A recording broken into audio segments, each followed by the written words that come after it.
Hello everyone, and welcome to your April 2023 USPA update. First off, a bit of info about the upcoming USPA Board of Directors elections. There's two upcoming elections for seats on the USPA board. The first is a vacancy in the Eastern Regional Director seat. Ms. Shauna Finley is moving out of the region, and since it is a requirement that you live within the region to be the regional director, she has resigned her seat. So thank you so much, Shauna, for your hard work and commitment and dedication to serving our membership for so many years. The Governance Committee has reviewed and approved the candidates for the Eastern Region special election, and voting for that seat will begin on April 17th. Members from that region may log into their account and cast their votes on April 17th to May 15th, or you can do so by mailing a ballot to headquarters. The second election that's going on is for a national director seat, which was created by the resignation of Mr. Al King.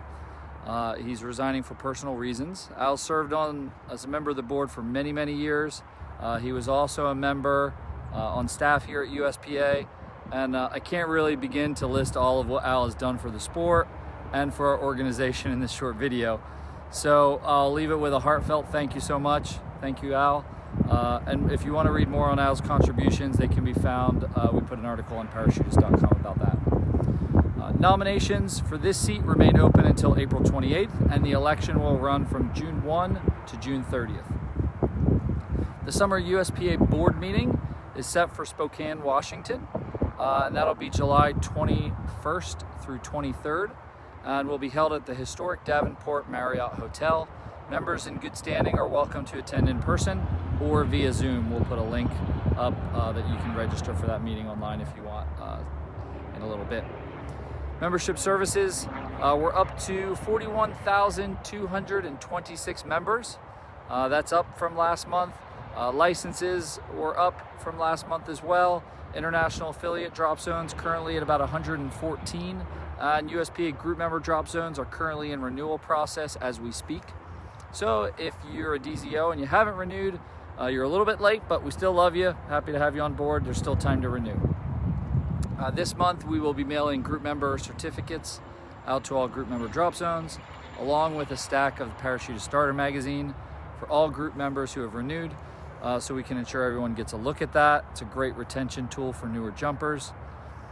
Service award nominations are available online, so please submit nominations for outstanding skydivers who should be honored. There's the Lifetime Achievement Award, Gold Medal for Meritorious Service, or Regional Achievement Awards. These will be reviewed at the summer meeting, so please take a moment and nominate those deserving members of our community in the coming months. Let's see, government relations side of things. Senator Schatz from Hawaii has once again introduced legislation aimed at increasing maintenance requirements for parachute operations. Last month, the senator introduced two bills. One, S1032, it's a bill to reform FAA safety requirements for commercial air tour operators and other purposes, including skydiving. And the other one being S1093, which is a bill that would require the FAA to establish air tour management plans for certain areas of Hawaii and other purposes. So we'll get a look at that in the near future and see if that affects us as well. It is our understanding that the senator likely intends to include these bills in FAA reauthorization, along with Hawaii Representative Ed Case's previously introduced Safe and Quiet Skies Act, which is currently being negotiated by both houses in Congress. USPA has prepared our opposition and is actively engaging in communications to educate the appropriate members of Congress on the negative impacts these bills would potentially have on our industry. Let's see, safety and training. We're currently in the process of putting the finishing touches on the SIM and IRM changes from the most recent board meeting. We've successfully conducted a number of S&TA meetings with various regional directors in preparation for the season. Communications department, parachutist staff has put together a great May issue, which you'll see in the near future. It includes articles on the PI Symposium, DZO Conference, Star Awards, Jim Crouch Lifetime Achievement event that went on there, as well as part one of a non-fatal incident summary, which focuses primarily on landing incidents in this first part. Our graphic designers working on updating various USPA manuals, the SIM, IRM, competition manual, governance manual, with all the changes that came out of the board meeting. The starter magazine distribution has begun. We've already distributed a little over 12,000 copies in the first month of it being available. So if you don't have a stock of these at your drop zone, now's the time to do it. Give us a call, or you can order them online. Those starter magazines are free for USPA group member drop zones. Just ask you to cover the cost of shipping them, or you can come pick them up here at headquarters. March 30th, we held a great webinar with Kaz Shiki. It was a big success. Lots of people came to check that out. That video is available on USPA's YouTube channel. If you missed that, you can still catch it.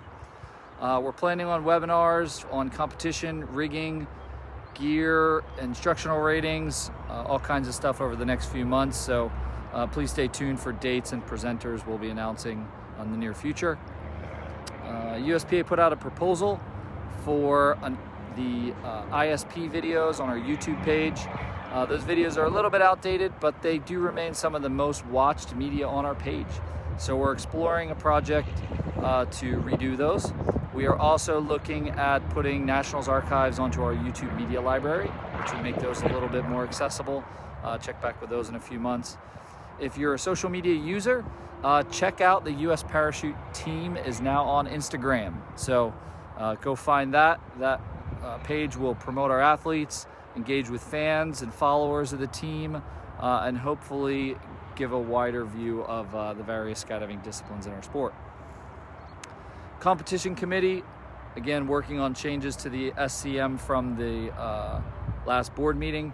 World Cup team managers have been selected, and athletes that are going to be going to the 2023 World Cups around the world. Skydive Chicago has provided a national schedule, which we're preparing to release for public comment per the competition manual rules. We had 7 continental records that were ratified from the World Championships last year, 7 state records, 3 of which were all female, and 4 in the general category. Let's see, technology. Over the last couple of months, we've been interviewing for a new position at USPA of web developer, web application developer, and we're happy to announce that our tech department is now doubled in size to 2 people. Nico Mamalo, who is from the Pacific Northwest area. Some of you may know him, some of you may have jumped with him. He's coming on board to work with us here at USPA. He's a real whiz with the computer and not a bad skydiver too, from what I hear. So happy to have him on board. And that's pretty much what I've got for today. So if there's anything we can do for you, please give us a ring. Don't forget your gear check, and blue skies.